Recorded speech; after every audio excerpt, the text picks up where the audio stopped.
Buenos días, buenos días, buenos días. Bienvenidos, bienvenidas.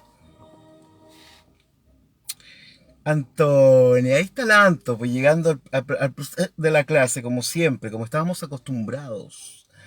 ¿Cómo estás, querida Anto? Miren con la música que los recibo. Hola, hola, querido Alfonso. Me imagino que esta semana vas a dejar tus clases de lado para estar en la última semana de la humanidad. Mm, qué belleza. Gregoria, ¿cómo estás? Buenos días. Buenos días, buenos días, buenos días. Vamos entonces preparándonos para la clase de hoy. Miren qué lindo. Tomen a quien esté a su lado.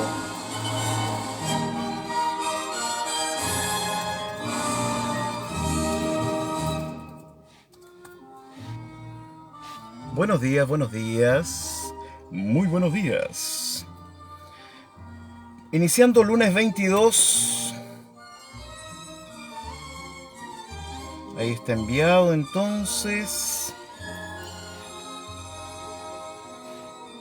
Buenos días. Ahí está enviando los enlaces. Partimos en 4 minutos. Así que tiene tiempo para... En 4 minutos pueden pasar muchas cosas.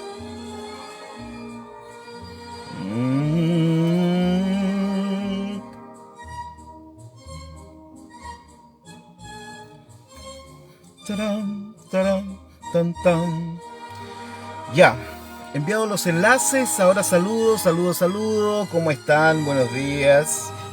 Buenos días. Andrea Elizabeth, ¿cómo estás? Hola familia. Oh, dice. Buen día familia, buenos días. Así es, está totalmente soleado en Valdivia. Sigo saludando, no creo que se me quede nadie en el tintero. Alberto Vázquez, querido Tico, el poeta de nuestro grupo, ¿ah? Con sus bocaditos existenciales que son demasiado sabrosos. El viernes debe estar Alfonso para los premios. Está nominado Alfonso. Están, oye, podríamos ir poniendo las categorías después, ¿ah? Para todos los nominados, ahí está nuestra querida Ruth, Maggie, o Margaret, Fer García, Alfonso, vigilaremos atentamente, Patricio Campos, Mario Herrera, Ruth Bustamante, José Córdoba, Manu López, mi querido hermano, Lulu Campos. Tú fuiste la que dijiste ahí que quedaste con el pechito tomado, lo encontré tan tierno. Tan tierno. Aquí está mi hermano Gerson Quesada, ¿cómo está? Eso, miren, tomé a mi esposa de la cintura y le dije, permíteme una alabanza. Eso, ese es el espíritu de este grupo. Hola desde Venezuela, hola Yanitza, Macarena Solís, buenos días. Qué belleza, ¿no? Algún día los esperaré con... no voy a decir nada. Lo que pasa es que yo me crié con esta música, mi abuela me colocaba esta música cuando era niño. ¿Se acuerdan del que suene la trompeta? ¿Te acordás, Javier? Que suene, que suene. Que me reí con eso. Oye, que Mario manda una canción para la junta. Ayer compartimos y nos hizo danzar. Mira qué buena. Último minuto de música. Abran sus Biblias mientras tanto en Apocalipsis, capítulo 21. Se nos va este libro. Se acerca el fin.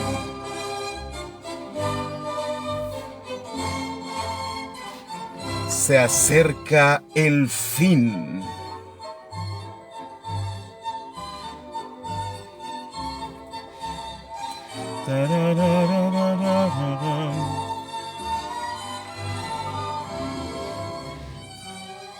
Oh.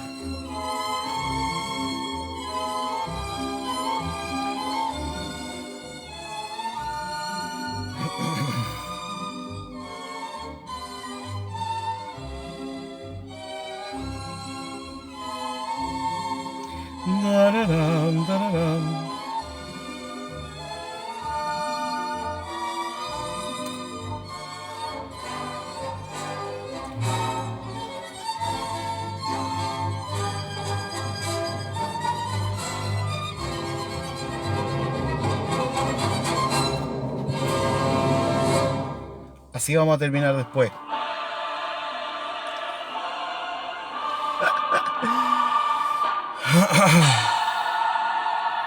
Estamos llegando al fin de una era.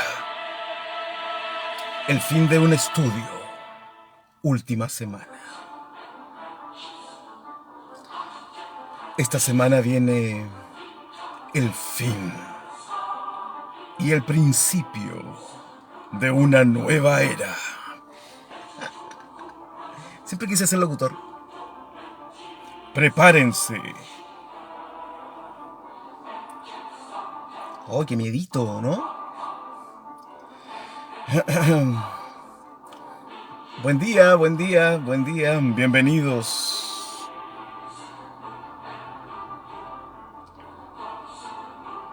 Con esa música empezamos, ¿se acuerdan? Primer capítulo de Apocalipsis. Bueno, final de temporada. Final de temporada, está buena esa. Ok, vamos a lo nuestro. Ese final aterrador, quiero ver la luz, profe, o no lo...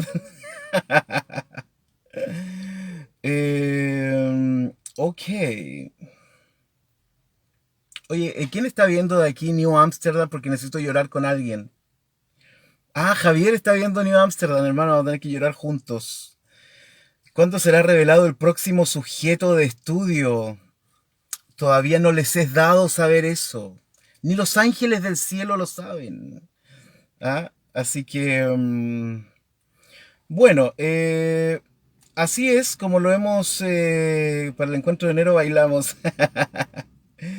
Eh, como les iba a decir, hoy ayer me tocó predicar en Amor Original, que son lindos ahí en Amor Original. Así que les mando un saludo, pero fíjense que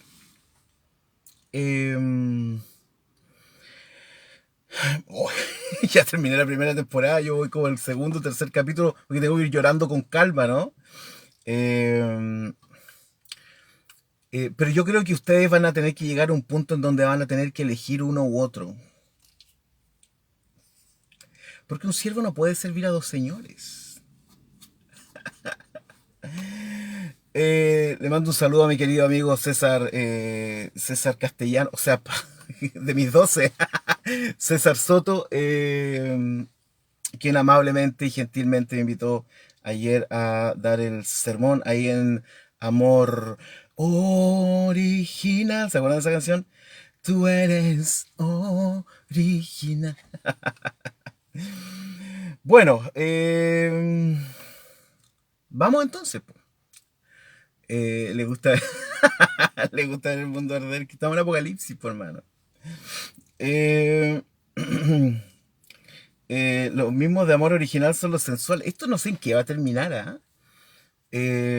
Porque si uno junta amor original con sensuales, no sé si es una buena.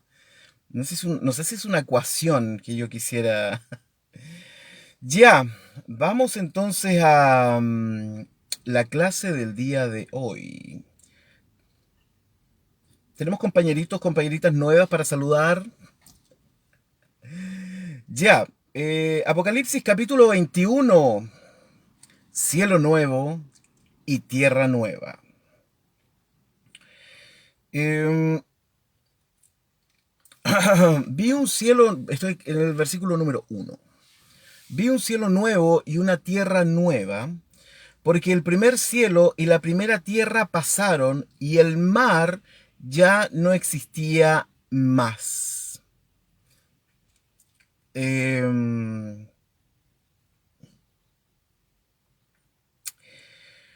Bueno, ya hemos visto cómo el cataclismo final de Apocalipsis, hoy entre paréntesis hablando de Apocalipsis, hay una serie en History 2 que se llama algo así como la Biblia oculta, ¿no? Y ayer vi un capítulo sobre Apocalipsis, bien interesante, fíjate, porque entrevistan a pastores, teólogos, teólogas, etcétera. Así que bien interesante, bien como para refrescar un poquito la mente, ¿no? Así que Estuvo Patti Tirapegui dice, hola, por aquí hace una semana, ayer lo vimos en Amor Original, un gusto, un gusto. Bienvenida, bienvenida, bienvenida.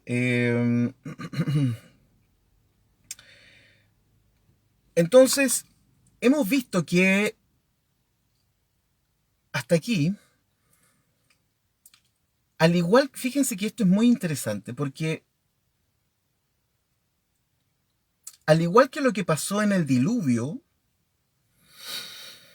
las consecuencias de la desobediencia, del pecado, de lo que usted quiera, ¿no? La consecuencia es una consecuencia universal, ¿no? Es una consecuencia que lo abarca todo, ¿no? No solamente abarca la existencia meramente humana, ¿no? La consecuencia no abarca solo eso, sino que abarca,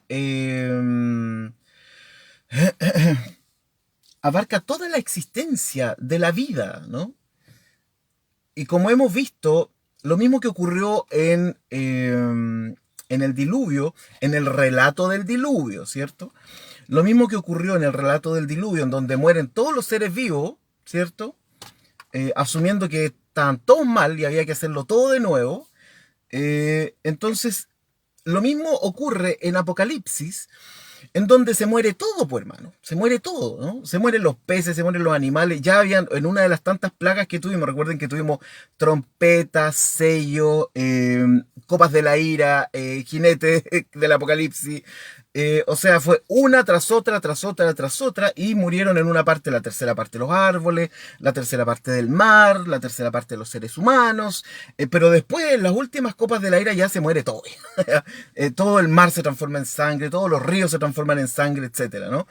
Hay una especie de increchendo, ¿cierto?, de las catástrofes que se van sucediendo una tras otra, tras otra, tras otra, hasta llegar al culmen, ¿no?, de esto, que lo vimos en el capítulo anterior también, donde ya finalmente después de el milenio se reunirán todos los malos contra los buenos que estarán ahí refugiados, y Dios mismo intervendrá y finalmente terminará haciendo desaparecer, aniquilando a todo este resto de gente. Bueno, es exactamente lo mismo que el diluvio, ¿no? Es un, tal como lo colocó ahí Javier, es un reseteo general, ¿no?, del mundo. Eh, lo que no ocurre con otras secciones de la Biblia, ¿no? El Éxodo no es un reseteo general, es un reseteo de Egipto, ¿no? Pero en el diluvio hay un reseteo general. Por supuesto, uno dice, ¿por qué esta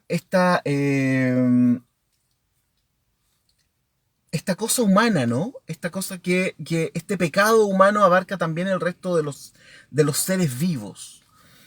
Ahora, en la Biblia tenemos estos dos grandes reseteos, ¿no? El reseteo, por un lado, del diluvio, donde se rescata un grupo, y ahora tenemos el reseteo del Apocalipsis, donde también se mueren todos, digamos, pero se rescatan algunos grupos, ¿no? Los 144.000, otro grupito por acá, etcétera, la iglesia, ¿no?, que no son los 144.000, los que aguantan hasta el final, etcétera, ¿no? Siempre hay un grupo que se rescata de esto. Fíjense que de ahí también surge esta idea de la predestinación, ¿cierto? En donde parece que viene el caos y no hay ninguna otra forma de... Es como que, de alguna manera, es como que Dios mismo está sometido a sus propias leyes del caos, ¿no? Es como que Dios dice, bueno, se viene el caos y yo ahora ya no puedo hacer nada. Esta cosa empezó a correr nomás y yo no tengo como mucha injerencia. Entonces lo único que me queda por hacer es como rescatar a algunos. ¿Se fijan? Y esa es una de las problemáticas teológicas complejas que hay respecto de, por ejemplo, estos temas, ¿no? Las aniquilaciones de la Biblia, en donde parece que Dios está sometido a sus propias leyes, ¿no? Y bueno, yo no puedo hacer nada con esto. Y lo mismo ocurre respecto, por ejemplo, de la cuestión teológica de la muerte sustitutiva de Jesús, ¿no? En donde también parece que Dios está como que no puede hacer nada, ¿no? Bueno, esa es la ley y bueno, no hay nada que hacer, pues ahí está la ley. Ni siquiera yo puedo colocar algo distinto de esta ley, ¿no? Porque tiene que pasar lo que tiene que pasar nomás, ¿no? Eh, bueno, esa es una cuestión teológica compleja, ¿no? Que la pregunta que surge de fondo aquí, bueno, ¿Dios está sometido a sus propias leyes? Como la típica pregunta filosófica, ¿no? O teológico-filosófica que dice, si Dios es todopoderoso, ¿Él puede crear una piedra que sea tan pesada que ni Él mismo pueda levantar? Esos son los dramas, digamos, a veces que uno escucha, que uno se pregunta, que uno lee respecto de cuando hablamos de todopoderoso, todo sapiente, todo ubicable, etcétera, ¿no? Eso siempre va a conllevar alguna picazón, ¿no? Uno dice, ya, pero ¿cómo ocurre esto, no?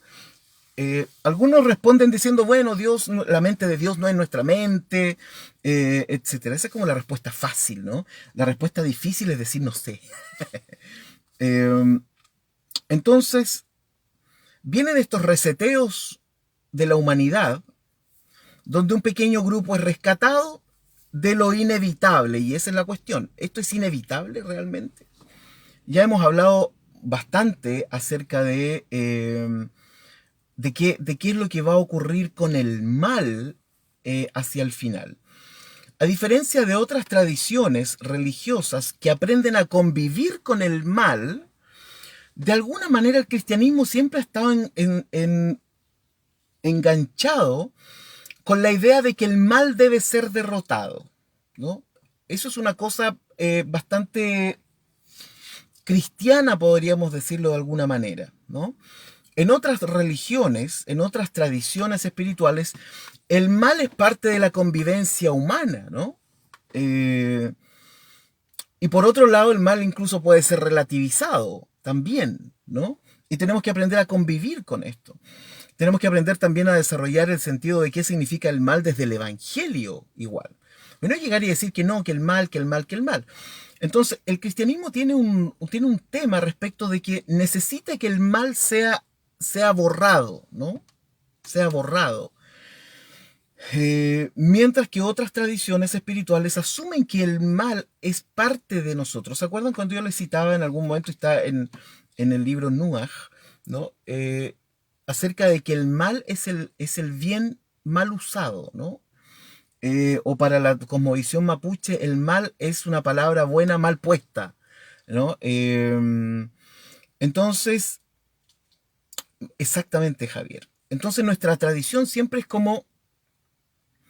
Ahora, fíjense lo que ocurre con esto. Hay una cuestión psicológica aquí profunda. Cuando tú asumes personalmente que el mal debe ser acabado, ¿cómo vives desde tu trayecto hacia tu fin? ¿No? ¿Qué es lo que te ocurre psicológicamente? ¿Cuánta responsabilidad tienes? ¿Cuánta responsabilidad tenemos? Si se nos ha dicho siempre, no, es que en algún momento el mal va a ser aniquilado, ¿no? No va a existir más el mal, ¿no? Como decía el capítulo anterior, ¿no? Que el diablo va a ser puesto en el lago de azufre por los siglos de los siglos, ¿no? Porque hay un problema cuando nosotros hacemos outsourcing del mal, ¿no? Exteriorizamos el mal y no asumimos el mal que también nosotros tenemos dentro nuestro. Por lo tanto, ahí hay todo un tema, ¿no? ¿Qué hacemos con el mal? El cristianismo dice, no, mira, al final el mal va a ser encadenado, atrapado, etcétera, ¡plup! Desaparecer, lo que sea. Eso es un tema respecto del mal, mientras otros conviven con el mal, ¿no?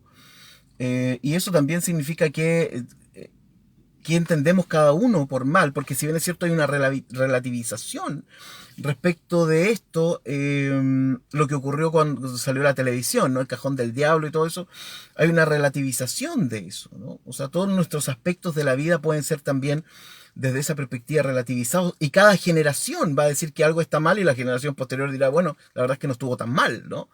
Y depende de qué significa el mal para ti, si es sacarte de tus zonas de seguridad y de confort, que es lo que suele ocurrir con todos estos temas relacionados con la homosexualidad, el aborto, lo que sea, ¿no? Entonces la gente dice, no, esto es el mal, esto es el diablo moviendo la cola. No, la verdad es que es algo que te está sacando de tu zona de confort nomás, ¿no? Y que eso que te saca de tu zona de seguridad, ¿no? De tu zona de confort le terminas diciendo que es el mal. Pero realmente es porque te incomoda nomás el tema, ¿no? Si no es que sea el mal, ¿no? Es una incomodidad simplemente que sientes. Pero bueno, eso es todo un tema, ¿no? Lo que quería decir es que justamente la teología cristiana asume que en un momento el mal va a desaparecer, ¿no? Y eso le llamamos la esperanza, ¿no? El mal va a desaparecer, el mal se va a acabar. Fíjense que en la tradición hindú, por ejemplo, con la ley del karma y del dharma, el mal convive con el ser humano, ¿no? Y el mal tiene que ver con tus decisiones personales. Si fuiste malo, si fuiste mediocre, si pusiste el acento en cuestiones que no eran importantes para tu propio bien, tu disfrute, bien, puedes hacer lo que tú quieras con eso, ¿ya? Pero en tu próxima vida no te quejes que vas a ser un ratón, ¿cierto? Para que vuelvas a iniciar, ¿no? Vuelvas a ser reseteado hasta que aprendas, digamos, sabiamente a convivir con el mundo, la vida, la naturaleza, ¿no? Una ética relacional. Entonces, por ejemplo, en la tradición del karma y el dharma, el mal no es algo que se va a extinguir hacia el final, sino que lo que va a ocurrir es que el bien, el bien personal va a ir borrando las oscuridades que tú tienes hasta que llegues al nirvana. ¿Te fijas? No es que el mal se va a acabar mágicamente de aquí al fin de la era, sino que tú eres responsable, ¿no? De ir acabando con el mal tuyo y en el mundo, y cuando llegues al final, entonces ya no vas a volver a la famosa metempsicosis, ¿no?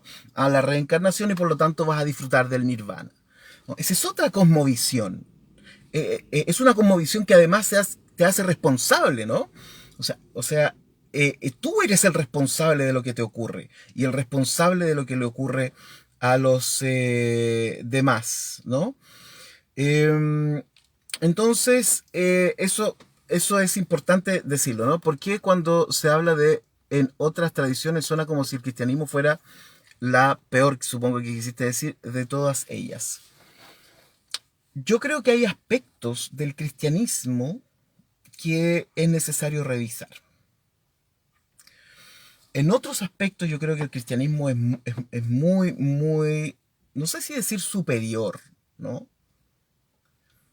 Pero yo creo que hay aspectos del cristianismo que son tremendos. Bueno, por eso el cristianismo de alguna manera ha llevado a los países protestantes, por ejemplo, a ser países bastante elevados éticamente, cierto, culturalmente, etcétera. Eh, pero también tenemos que decir que hay ciertas enseñanzas y de ciertos cristianismos que son nefastas, ¿no? Yo creo que hay que decirlo también. Y lo mismo ocurre con las otras religiones, ¿no? Las otras religiones tienen cuestiones que yo considero que son sumamente importantes de poder aprender, de poder entender, de poder comprender, ¿cierto? Y también tener la capacidad de decir que en otras religiones hay ciertos elementos también que también son nefastos, ¿no? Estamos hablando en el plano religioso, ¿cierto? Así que bueno, vi un cielo nuevo y una tierra nueva porque el primer cielo y la primera tierra pasaron y el mar ya no existía más. Esto es súper interesante. ¿Por qué el mar ya no existía más? ¿No? Y yo, Juan, vi la santa ciudad, la nueva Jerusalén, descender del cielo de Dios, dispuesta como una esposa ataviada para su marido. Y oí una gran voz del cielo que decía, he aquí el tabernáculo de Dios con los hombres, y él morará con ellos, y ellos serán su pueblo, y Dios mismo estará con ellos como su Dios. Enjugará toda lágrima de los ojos de ellos, y ya no habrá muerte, ni habrá más llanto, ni clamor, ni dolor, porque las primeras cosas pasaron. Este es un texto muy bello, que es el texto que nosotros usamos en nuestra liturgia de funerales, ¿no? Que es un texto muy, muy bello. Donde habla del consuelo de Dios, ¿no? Eh, y el que estaba sentado en el trono dijo, he aquí yo hago nuevas todas las cosas, y me dijo, escribe, porque estas palabras son fieles y verdaderas, ¿no? Son fieles y verdaderas. Y me dijo, escribe, ¿no? Le dice a Juan. Eh, ¿Por qué, ¿por qué tiene que escribir que estas palabras son fieles y verdaderas, ¿no? Y he aquí yo hago nuevas todas las cosas. Esa es la nueva oportunidad, ¿no? Eh, y hay mucha gente que tiene esa esperanza, ¿no? De que en el futuro el mundo así como está se va a acabar y viene algo nuevo.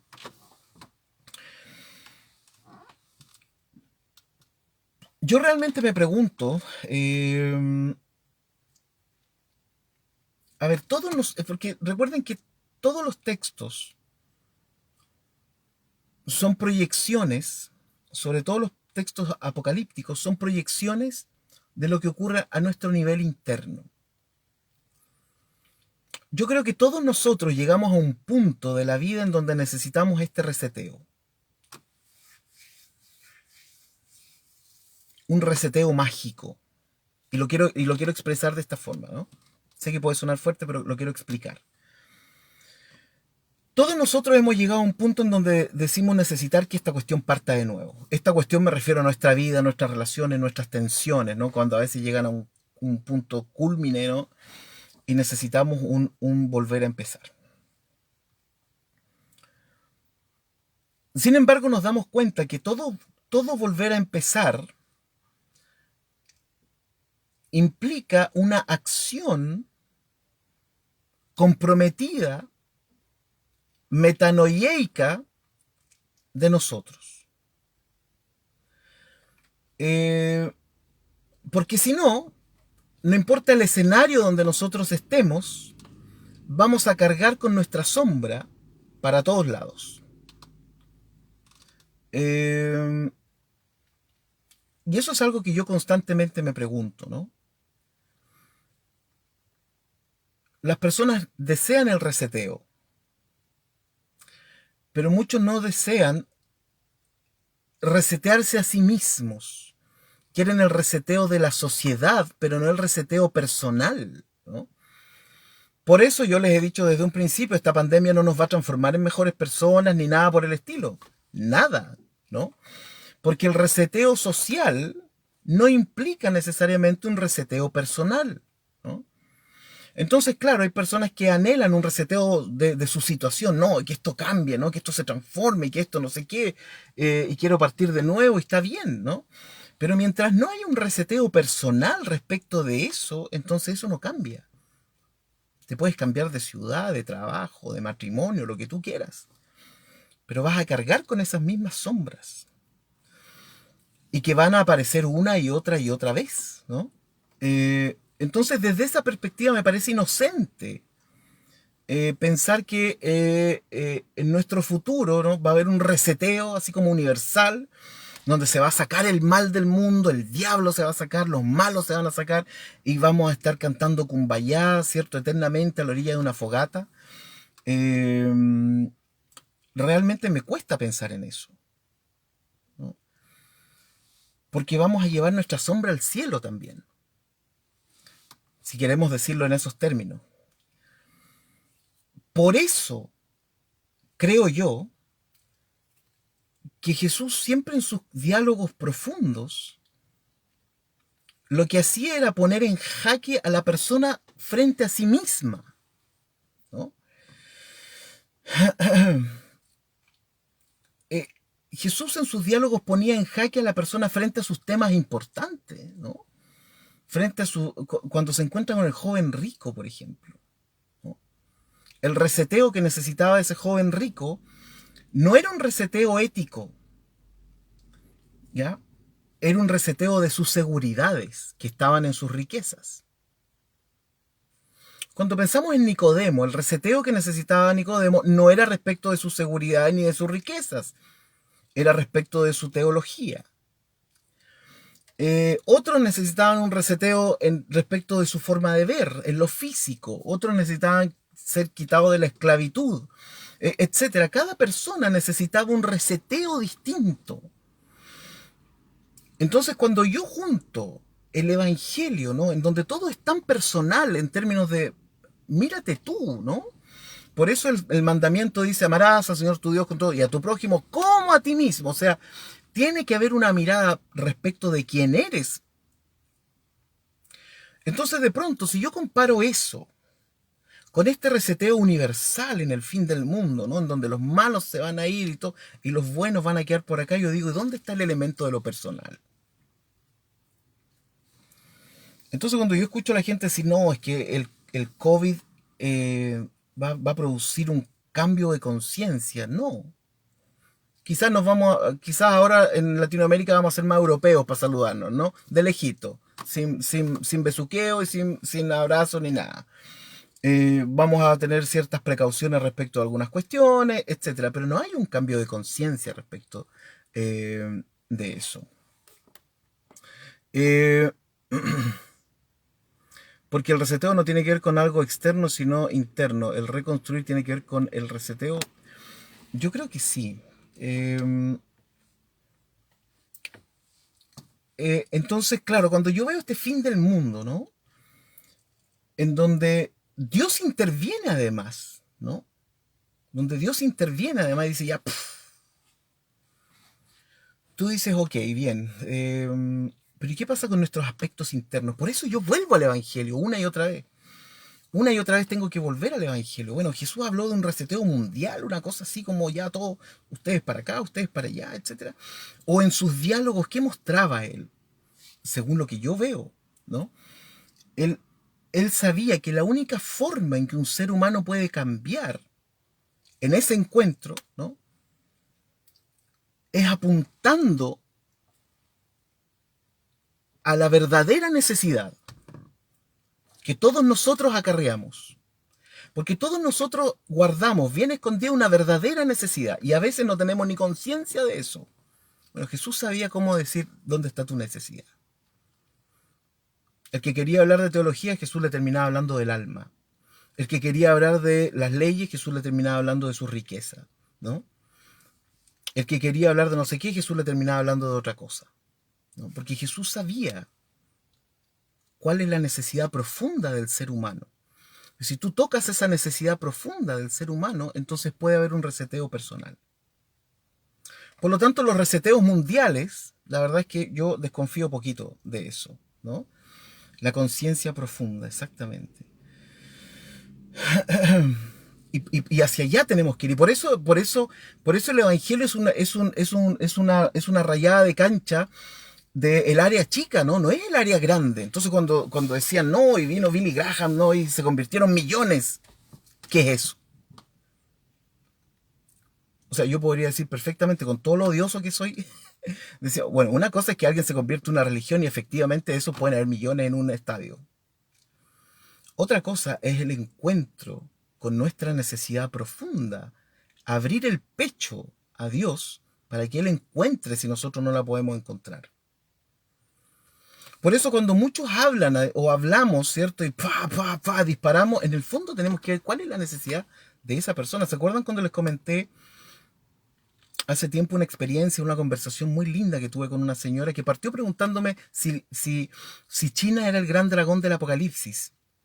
Y terminamos hablando de su vida más profunda y que me dijo que no había hablado con nadie en años.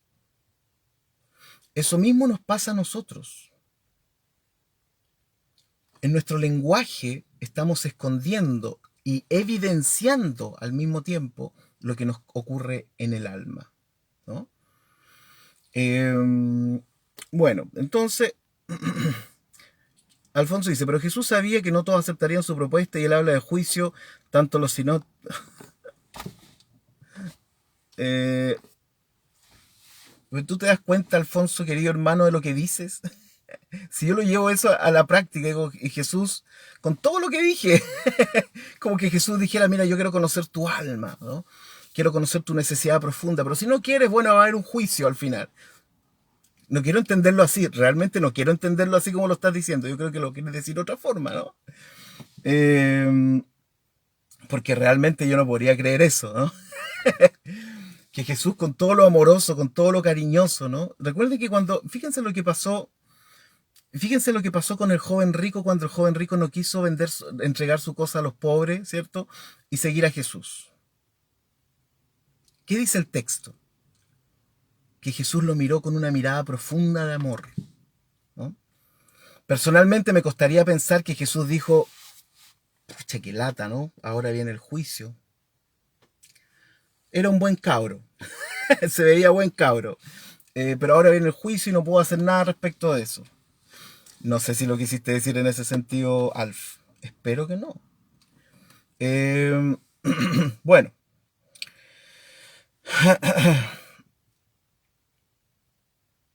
y el que estaba sentado en el trono dijo, versículo número 5, he aquí, yo hago nuevas todas las cosas. Y me dijo, escribe, porque estas palabras son fieles y verdaderas. Y me dijo, hecho está, yo soy el alfa y la omega. Jesús hablando en griego. El principio y el fin. Al que tuviere sed, yo le daré gratuitamente de la fuente del agua de la vida. Este texto yo lo encuentro hermoso. Ese texto, ¿no? El que tuviere sed, yo le daré gratuitamente de la fuente del agua de la vida, ¿no? El Evangelio de Juan aparece eso. ¿Se acuerdan del diálogo con la mujer samaritana?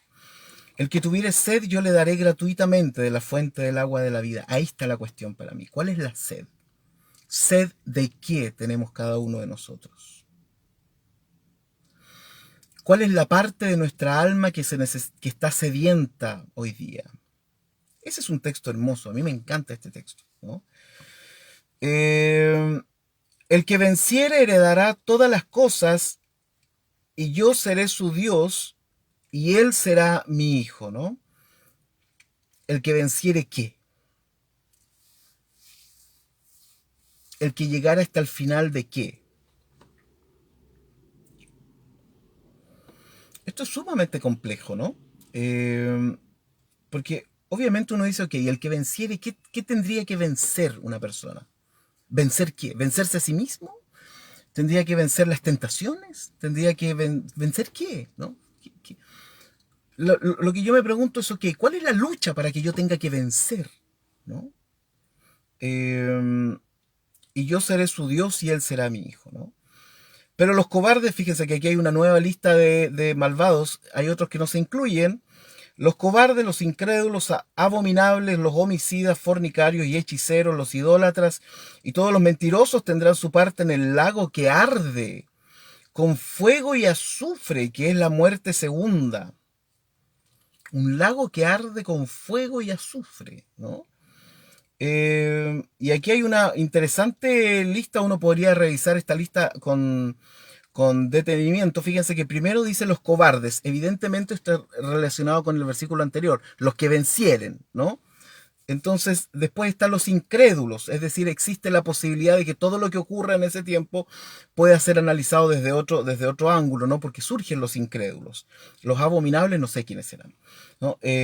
Homicidas, fornicarios, ¿no? Hechiceros, idólatras, mentirosos, tendrán su parte en el lago que arde con fuego y azufre, que es la muerte segunda.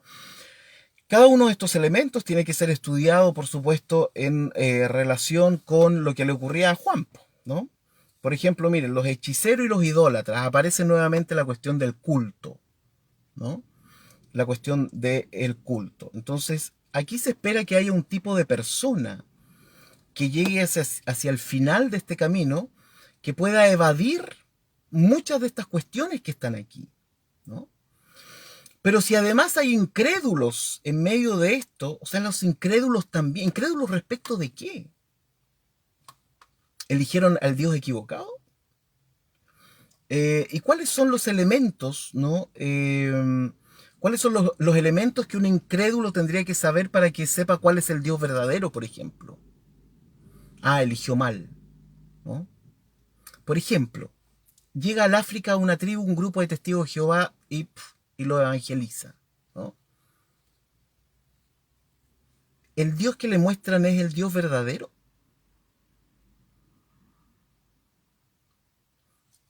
¿Tienen culpa ellos? Y así podríamos seguir, ¿eh? Hasta la eternidad, digamos. Eh, ¿Cuál es, no? La marca, la característica que tú podrías definir para decir que estás frente al Dios verdadero? ¿Cuál es?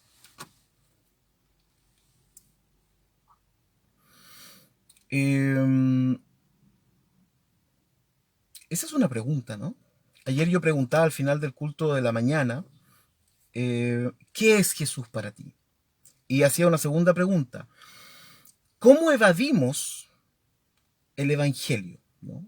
La buena nueva para otros. ¿Cómo la evadimos? Y la evadimos con teología, por ejemplo. Resulta más interesante los diálogos paulinos que los diálogos de Jesús. Y ahí desarrollé la idea. No tan bien desarrollada en algunos puntos, hay que decirlo, ¿no? Entonces, si uno se pone a pensar aquí, en la mente, en la mente de Juan, ¿quién eran los cobardes para Juan? Ustedes saben, por ejemplo, que hubo un grupo de cristianos, eh, realmente no recuerdo cuál es su nombre, si hay alguien que lo sepa aquí, colóquelo, por favor, pero hay un grupo de cristianos que cuando empezaron las persecuciones, ellos volvieron atrás, como que se desdijeron, ¿no? Y dijeron, no, la verdad es que no, igual estaba lindo todo esto, pero la verdad es que no, yo voy a volver a adorar a Júpiter o a Zeus o lo que sea, ¿no? Y estos cristianos vuelven hacia atrás. Bueno, pero cuando pasa el tiempo, estos cristianos se vuelven a incorporar a la iglesia, ¿no? Y fueron tratados súper mal. Tenían un nombre, ahora realmente no me acuerdo, pero había un nombre que se les daba a ellos, exclusivo de ellos, que eran como los que pusieron marcha atrás y después volvieron a entrar a la iglesia, ¿no? Entonces eran considerados lo peor. Entonces uno tiene que pensar en la mente de Juan, en la mente de Juan, ¿quiénes eran los cobardes? ¿No? Los incrédulos, los abominables, ¿no? Homicidas, eso ya está un poquito más claro, ¿no? Fornicarios, ¿no? Hechiceros, aquí hay una línea que junta con la lista de los pecadores de Pablo, ¿no? Por ahí junta. Los grupos funda dirían, nuestro Dios es el Dios verdadero porque la Biblia lo dice, ¿no? Exactamente. Bueno, si uno se quisiera detener en cada uno de ellos, surgirían muchas cuestiones, ¿no? Y por lo tanto tendrán su parte en el lago que arde con fuego y azufre, que es la muerte segunda. ¿Quiénes eran los mentirosos, por ejemplo, en la mente de Juan? ¿Quiénes eran? ¿No? Ahora, resulta sumamente interesante para mí, ¿no? Que no aparezcan los homicidas en primer lugar. Porque si todo el rollo de Juan tiene que ver con romanos matando cristianos, o sea, yo lo primero que hubiera, ahí está, los traditores. Gracias, José Campos. Durante el cisma donatista, gracias, hermano. Eh, o sea, si todo el rollo de Juan tiene que ver con la muerte de los cristianos a mano de los romanos, yo lo hubiera puesto primero, ¿no? O sea, pero los homicidas por último, ¿no? O hubiera puesto los que matan a los inocentes, o los que persiguen a la iglesia, o lo que sea. Y no están aquí, ¿no? Eh, no están en este lugar. Sí, los homicidas aparecen como los homicidas nomás, ¿no? Entonces, eh, hay elementos que apuntan a la pureza, que eso es muy judaico, los fornicarios, hechiceros, idólatras, ¿no? Apuntan a la pureza, ¿no? Que se esperaba que tuvieran las personas. Bueno, es una lista extraña, yo debería decirlo. Es una lista que no, realmente uno no sabe muy bien hacia dónde ir, ¿no? Eh, con esta lista. Pero bueno, toda esta lista se va a ir al lago de azufre y fuego, que es entonces la muerte segunda, ¿cierto? Es decir, los que mueren son revividos para el juicio que ya vimos ahí en el trono blanco. Y bueno, yo creo que la vamos a dejar hasta ahí, porque ahí después viene la nueva Jerusalén, ¿no? Y sí, la nueva Jerusalén la vamos a dividir en dos partes después para continuar mañana. Bueno, vamos a terminar unos 5 minutitos más temprano hoy día, porque solamente quería hablar acerca de esto. Bueno, muchos de estos temas se van repitiendo, ¿ah? Porque porque Apocalipsis es repetitivo, po. En Apocalipsis nos encontramos a cada rato el tema del juicio, el tema del trono, el tema de la ira, el tema de los que se van a morir, el tema de las catástrofes, y eso se repite constantemente, ¿no? En Apocalipsis. Yo todavía sigo pensando acerca de la esperanza de Apocalipsis, ¿no? Eh, ¿Cuál es la esperanza del Apocalipsis? Es una pregunta que me sigo haciendo, ¿no? Eh, ¿Dónde estaría ese elemento de la esperanza? Porque para mí no es esperanzador que venga un fin del mundo y un montón de gente en la historia de la Tierra se vaya a ir al lago de fuego o lo que sea, ¿no? Eso realmente no es muy esperanzador para mí. Para mí sería esperanzador que todo ese mundo, ¿cierto? Sea reacondicionado, como los computadores, que sea reacondicionado para seguir avanzando hacia una mejor humanidad, una mejor forma, etcétera, ¿no? Pero bueno, esa es mi visión, no tiene por qué ser la suya también. Ya, llegamos hasta acá entonces, avanzando en el Apocalipsis 21 hasta el 1 hasta el 8. Mañana continuamos del versículo 9 en adelante con la famosa Nueva Jerusalén, ¿no? Y aparecen ángeles y todo lo demás. La Anto dice, la esperanza es ver que todo lo que leímos en algún momento no es literal. Bueno, ese es un tipo de esperanza, ¿no, Antonia? Exacto, ¿no? Que no tenemos que esperar jinetes, caballos, etcétera, ¿no? Sino que respecto de lo que decía de Jesús, a mí me da mucho sentido, ¿no? No porque, no porque lo dije yo, sino porque realmente me da sentido pensar que el cristianismo es una, es una apuesta por el cambio profundo en el ser humano, ¿no? Y no a granel. Y no a granel, ¿no? Eh, Quizás por eso Jesús tuvo poquitos discípulos, ¿no? Aquí voy a hacer una pregunta complicada que Antonio Piñero reventaría, ¿no? Con todos sus libros. Pero ¿en qué momento el cristianismo deja de ser una cuestión personal en términos profundos, ¿no? Pero ojo, no referido a ser un místico, ¿no? Sino referido a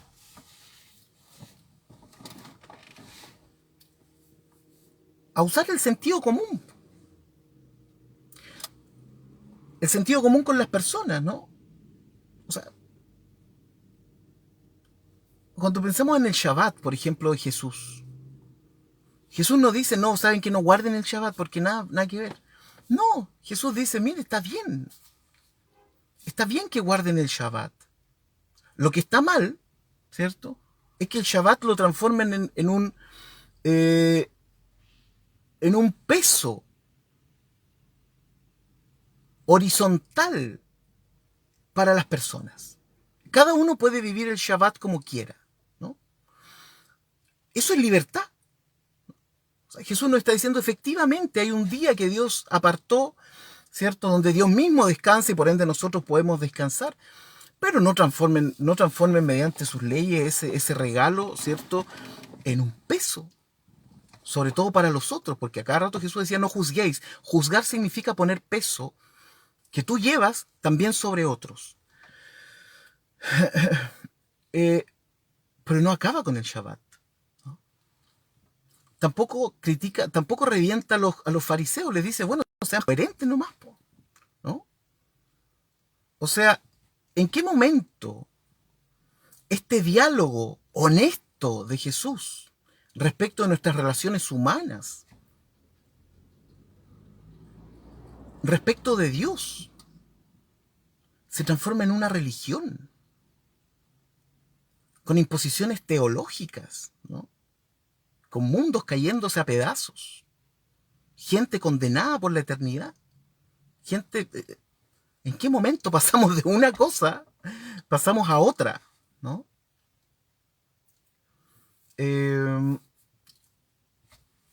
Quizás por eso nosotros, por ejemplo, en la tradición luterana, y esto va a ser súper camiseteado, ¿no? Con una tremenda rosa de Lutero aquí en el pecho. Pero si hay una cosa que a mí me cautiva de la tradición luterana es que justamente nosotros vamos hacia Cristo constantemente. Se lo voy a explicar de una manera mucho más gráfica, ¿no? si en una parte de la Biblia dice algo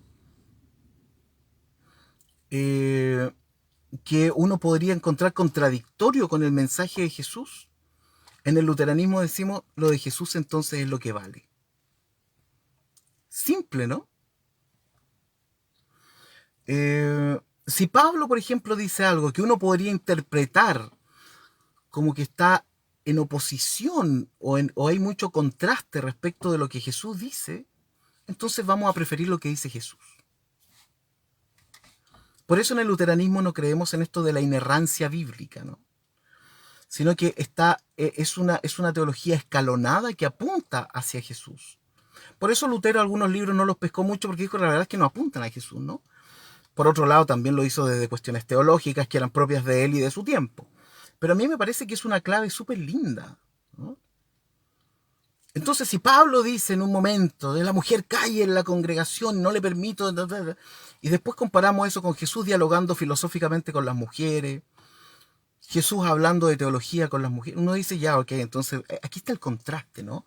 Entonces vamos a preferir lo que dice Jesús. Entonces ahí hay un contraste, por ejemplo, en nuestra forma de leer luterana la Biblia y la forma de leer más evangélica, por decirlo de alguna manera, la Biblia, ¿no? Porque en la tradición evangélica el rollo está en que lo que dice Pablo es tan importante como lo que dice Jesús. Y después hay que tratar de unir esas dos cuestiones, ¿no? En la tradición luterana, usualmente nosotros decimos, ok, no importa si lo dijo Pedro, si lo dijo Pablo, si lo dijo, no sé, siempre vamos a mirar la Biblia desde la perspectiva de la ética de Jesús, ¿no? Y eso a mí me parece esperanzador. Por eso, por ejemplo, nosotros no hablamos mucho del fin del mundo, no nos metemos mucho en discusiones como súper quisquillosas de teología, sino que en el luteranismo estamos preocupados de la convivencia humana, de la ética relacional humana, ¿no? De la salud mental de las personas, de la justicia de género, ¿no? Del cambio climático. Hace poco tocamos las campanas las iglesias luteranas en el mundo como diciendo alerta acerca del cambio climático. Esos son, ¿no?, los temas. Temas que tienen que ver con el bien de los demás también. No es que no tengamos teología respecto del fin del mundo y todo lo demás, por supuesto que hay, ¿no? Pero los énfasis son distintos. Bueno, hice propaganda.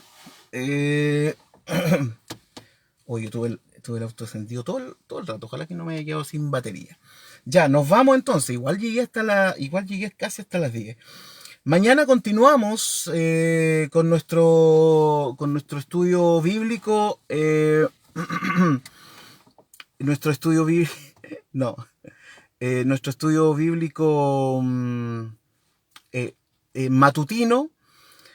Ah, gracias Antonia. El viernes tenemos celebración de dos cosas. Primero, de que finalizamos el estudio de nuestro tercer libro que llevamos estudiando, Apocalipsis. Entonces finalizamos el viernes con Apocalipsis. Y además cumplimos un año. Bueno, lo cumplimos realmente el jueves.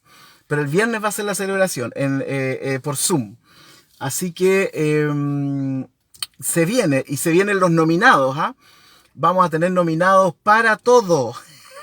Así que todos los que participan del curso, preocúpense. Porque están todos nominados.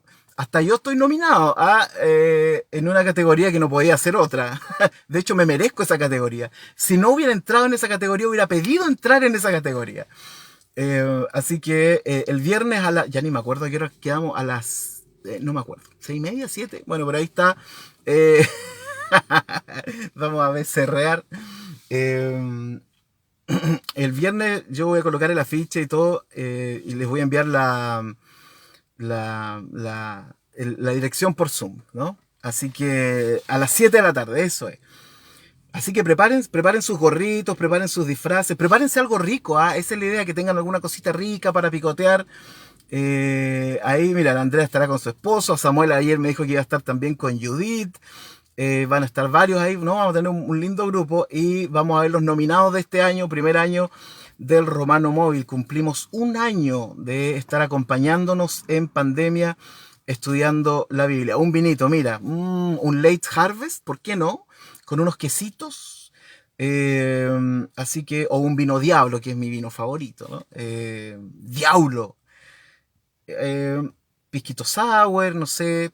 Leche con chocolate para los más, digamos, eh, para los 144, los que son parte de los 144.000, ¿no? Es una cosa más. Los quiero ver con su disfraz, dice Mistral Ice. Ok, ¿este es el único estudio bíblico donde terminamos hablando de eso? ¿En serio? Viste que por eso después me critican, po, ¿ah? Pero no hemos tenido haters prácticamente en este curso, muy poquitos. Yo siempre me pregunto por qué, quizás no somos lo suficientemente famosos, ¿no? No me siguen en mis redes sociales, no sé, pero tenemos poquitos haters. ¿Dónde están? ¿No? Porque, porque hemos repasado, sobre todo los presbiterianos. Ya, bueno, terminan todos hablando de trago. ¿Qué onda? ¿Qué grupo es este? No saben ni de lo que habla. Bueno, ese fue el único. De hecho, deberíamos haberlo invitado porque no hemos tenido más. No hemos tenido más haters. Em, pero cuando aparecen, ustedes ya saben qué hacer, ¿no? Así que, bueno, eso, ya que lo pasen bien, que tengan un lindo día lunes. Nos encontramos mañana, si Dios quiere.